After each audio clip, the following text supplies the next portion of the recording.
नमस्कार, आप देखना शुरू कर चुके हैं कैपिटल टीवी बिहार और मैं आपके साथ सरोज सिंह। क्या नीतीश कुमार बिहार में सियासत की जो बिसात बिछी थी उसमें जो चक्रव्यूह रचा गया था उस चक्रव्यूह में फंस चुके हैं नीतीश कुमार? क्या आपको लगता है कि जो भाजपा के साथ गठबंधन हुआ है बिहार में जनता दल यूनाइटेड का, वो गठबंधन कहीं ना कहीं से जनता दल यूनाइटेड पर भारी पड़ रहा है, नीतीश कुमार पर भारी पड़ रहा है? क्योंकि जो ज़मीनी फीडबैक है वो कुछ अलग कहानी कहती है। देखिए, पटना में बैठकर एक समझौता हो जाना, कोई सरकार को बना लेना, वो अलग बात है, लेकिन आप ज़मीन पर लोगों से जब बात करेंगे तो ये पता चलेगा कि इस गठबंधन को खासकर भाजपा के जो कार्यकर्ता हैं उसको स्वीकार नहीं कर रहे हैं। देखिए, बहुत जिलों में हम लोग गए हैं, लोगों से बात किए हैं, तो जो भाजपा का जो जमीनी कार्यकर्ता है वो ये मानने के लिए तैयार नहीं है कि ये जो गठबंधन है, जो नई सरकार बिहार में बनी है, वो भाजपा के लिए किसी तरह से मुफीद है।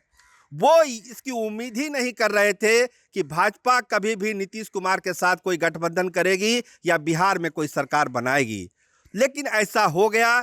चूंकि बड़े नेताओं का, अमित शाह का, नरेंद्र मोदी का एक निर्देश था जिसको मानना भाजपा की मजबूरी थी, बिहार भाजपा की मजबूरी थी, और उसी मजबूरी में ये सरकार बनी है। देखिए, 7 दिन हो चुका है, अभी सरकार में कोई काम नहीं हो रहा है, कोई विभागों का बंटवारा नहीं हुआ है, मंत्रिमंडल विस्तार को लेके रायता फैला हुआ है। जीतन राम मांझी ने कल जो मंत्री पद की मांग की है, एडिशनल मंत्री उनको चाहिए, तो क्या ये एक इशारा है जिसको नीतीश कुमार नहीं समझ पा रहे हैं कि होने क्या वाला है? 12 तारीख को जो फ्लोर टेस्ट होगा, क्या उसमें जो चक्रव्यूह रचा है विपक्षियों ने, उस चक्रव्यूह को नीतीश कुमार तोड़ पाएंगे? ये एक बड़ा सवाल सत्ता के सियासत में गूंज रहा है।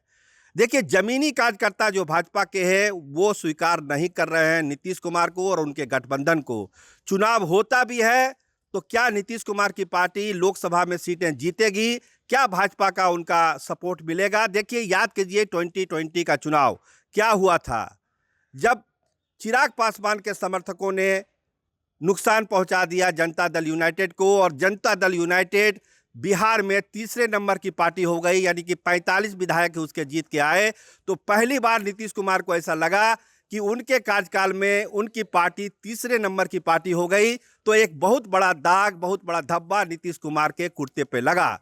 उसी दाग को धोने के लिए नीतीश कुमार ने यह गठबंधन किया कि अगर भाजपा के साथ वो जाते हैं गठबंधन में तो उनके सांसदों की संख्या बढ़ेगी, उनके विधायकों की संख्या बढ़ेगी, लेकिन जमीन से जो फीडबैक आ रहा है वो उल्टी कहानी कह रहा है, वो कहानी अलग है। भाजपा के कार्यकर्ता ये मानने के लिए तैयार नहीं है कि वो जनता दल यूनाइटेड के उम्मीदवारों को वोट देंगे।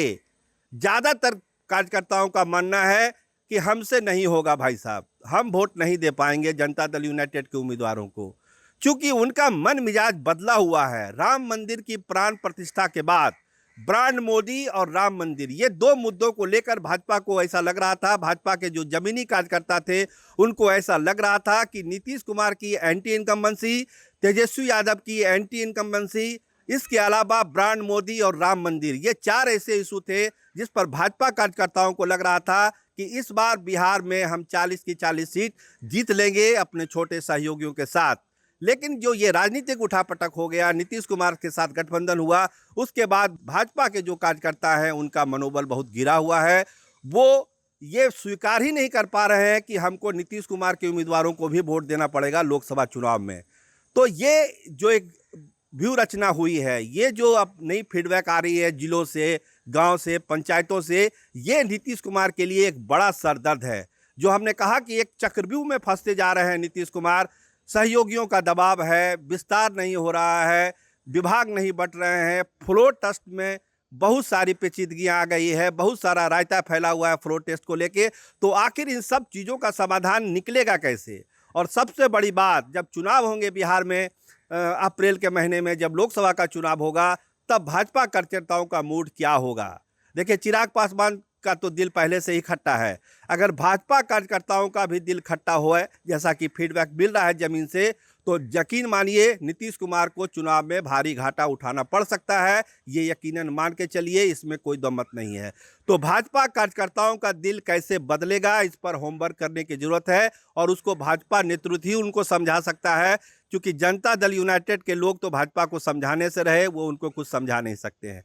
तो एक बड़ी चुनौती है, एक बड़ा चक्रव्यूह है, मान के चलिए एक अग्निपथ है नीतीश कुमार के सामने। देखिए ललन सिंह भी मिले थे प्रधानमंत्री नरेंद्र मोदी से, कल उनकी मुलाकात हुई है प्रधानमंत्री से, बहुत सारी बातें हुई है, इस पर एक अलग स्टोरी हम आपको देंगे।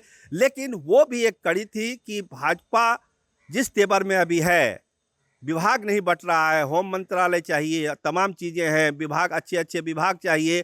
पहले तो तय था कि जो पुराना फार्मूला है उसी फार्मूले पर चला जाएगा, लेकिन वो फार्मूला बदलने की कोशिश में है भाजपा के लोग।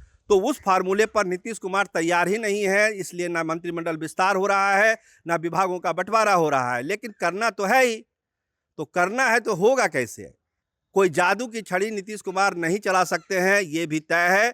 चीज़ों को सियासी ढंग से ही उनको निपटना होगा। लेकिन जो सबसे बड़ी चुनौती अब सामने आ रही है, देखिए पटना की चुनौतियां तो वो निपट लेंगे, लेकिन जिले स्तर से जो फीडबैक है भाजपा कार्यकर्ताओं का, उससे निपटना नीतीश कुमार के लिए बड़ी चुनौती होने वाली है। अगर वो नहीं इसको निपट सके, भाजपा कार्यकर्ताओं का दिल नहीं जीत सके, तो प्रशांत किशोर जो कहते हैं कि जनता दल यूनाइटेड 4-5 सीट से ज़्यादा बिहार में नहीं जीत सकती है, तो कहीं उनकी भविष्यवाणी सही साबित नहीं हो जाए और गठबंधन का ये दाव जो नीतीश कुमार ने खेला है, कहीं ये दाव उनके लिए उल्टा ना पड़ जाए और नीतीश कुमार को सिवाय नुकसान के कुछ नहीं मिले, ऐसी भी संभावना लोग जता रहे हैं। तो देखिए बड़ी बड़ी चुनौतियां हैं, पेशोपेश है, दबाव में है मुख्यमंत्री, क्या करेंगे क्या नहीं करेंगे। अपने विधायकों से भी मिल रहे हैं और जनता दल यूनाइटेड के जो विधायकों के तेवर हैं वो आपको हम बता चुके हैं।